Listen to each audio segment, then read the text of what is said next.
Okay, this is the JDM, Japanese Domestic Motors, imported right-hand drive 1994 Land Cruiser Prado KZJ78. These are Dobinsons off-the-shelf C59-247 springs. You can see right here. This says left hand, and this one's going to be a right hand right there.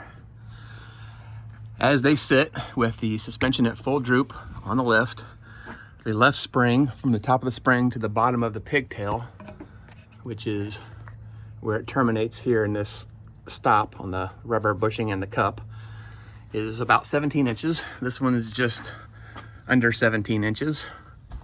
And that's obviously a little bit of a change from what's measured on the paper, because this has got a little bit of pressure on it, so it could have changed either way. But you can see where the spring pigtail comes down, spirals down, and closes in diameter onto this spring base, which is kind of hard to see. Right, yeah, I can't get my arm in there. So right there it comes in and it hits this stop, and that keeps the spring from rotating clockwise. Same with this one, except this one is a little bit easier to see. These pads are brand new, about 2-3 months old when I installed the spring lift kit. Again, this is 2.5-inch Dobinsons lift kit on this Prado. These shocks as well. So this video is just to illustrate where the coil sits. You can see the coil top terminates at the very back of the center right there, and then terminates here.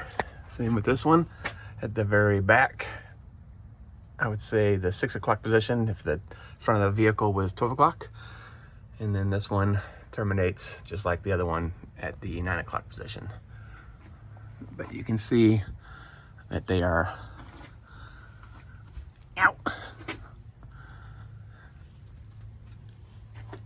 There's plenty of room to put probably a progressive spring in here, I would imagine. It's not my expertise. The bump stops are, I had extensions on there, but they are not necessary. The instructions that came with the Dobinsons spring lift kit stated it needed bump stop extensions, so I fabricated some 2.5-inch extensions, but I learned that the instruction sheet was a very vague, broad product instruction sheet. It had nothing to do with this suspension kit, because anything under 3 inches does not require bump stop extensions.